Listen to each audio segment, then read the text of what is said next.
Very good morning to my 10th class students. Today we will do chapter number 6, Glimpses of India, of first part, A Baker from Goa.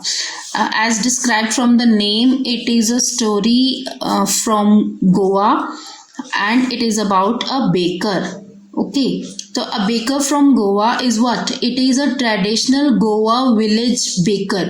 Goa में रहने वाले जो baker हैं उनके बारे में ये कहानी है. जो राइटर है उस जब वो बड़ा होकर लिखना स्टार्ट करता है तब उसे महसूस होता है कि जो बेकर्स हैं they are also very important part of the society. तो हम समरी स्टार्ट करते हैं. Goa is very much influenced by the Portuguese. Goa जो है वो पोर्चुगीज़ से बहुत ज़्यादा इन्फ्लुएंस है, बहुत ज़्यादा प्रभाव है पोर्चुगीज़ का. उनका जो ट्रेडिशनल वर्क है वो यहाँ पर नज़र आता है. जो पोर्चुगीज़ हैं वो किस लिए फेमस थे? जो ब्रेड जो बनने स्टार्ट हुए हैं वो पोर्चुगीज़ की ही देन है. We can come across the bakers of bread. तो इन्हें हम ब्रेड के बेकर्स भी कह सकते हैं. राइटर जो है वो अपने चाइल्डहुड डेज की बात कर रहा है. When he was in Goa, when the baker used to visit their friend, he used to visit the house twice a day.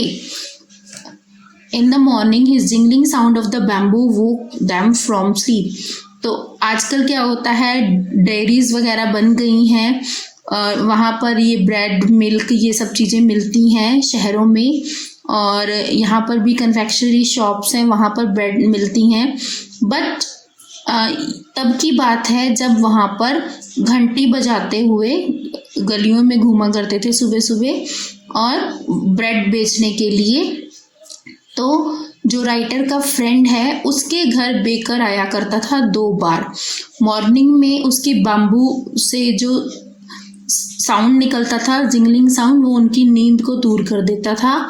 They all ran to meet him. भागते थे उसे मिलने के लिए. लोव्स परचेज किए जाते थे. The man servant of the house, जो मैन सर्वेंट होता था घर का, वो लोव्स परचेज करता था. पर ये जब छोटे बच्चे थे ये देखा करते थे कि किस तरह से वो ब्रेड जो है लोव्स वो बेचने आया है. The villagers were much fond of the sweet bread known as ball.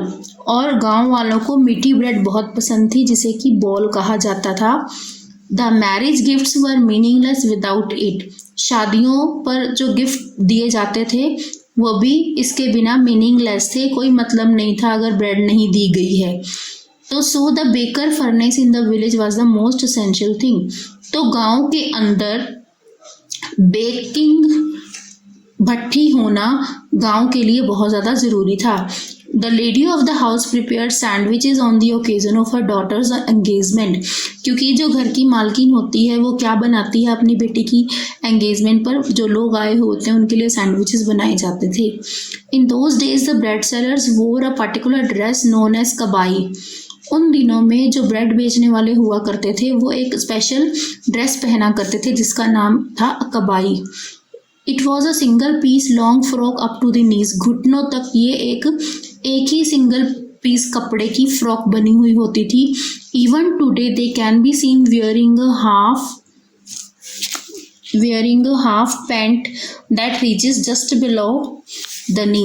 आजकल भी ये देखी जा सकती है पर ये किस तरह से कन्वर्ट हो चुकी है, हाफ पैंट बन चुकी है नीज तक. People usually comment that he is dressed like अ पैडर.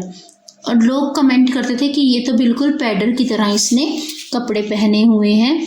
मतलब अगर कोई हाफ पैंट बिलो नीज तक पहनता था तो उसको क्या कहते थे, ये देखो बिल्कुल ये तो बेकरी वाला लग रहा है. मतलब पैडर का मतलब उसको चिढ़ाया करते थे अगर कोई ऐसा करता था.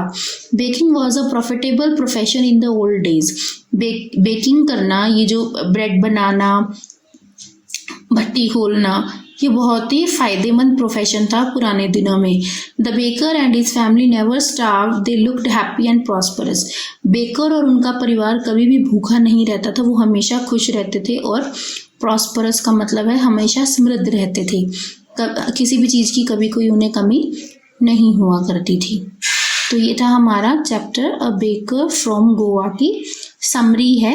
आपने क्या करना है, चैप्टर की रीडिंग जो है वो अपने आप करनी है। जो भी आपको डाउट वगैरह होंगे मैं आपको वर्ड मीनिंग्स सेंड करूँगी साथ में ही, ओके। और एक्सट्रैक्ट बेस्ड क्वेश्चंस भी मैं आपको सेंड करूँगी।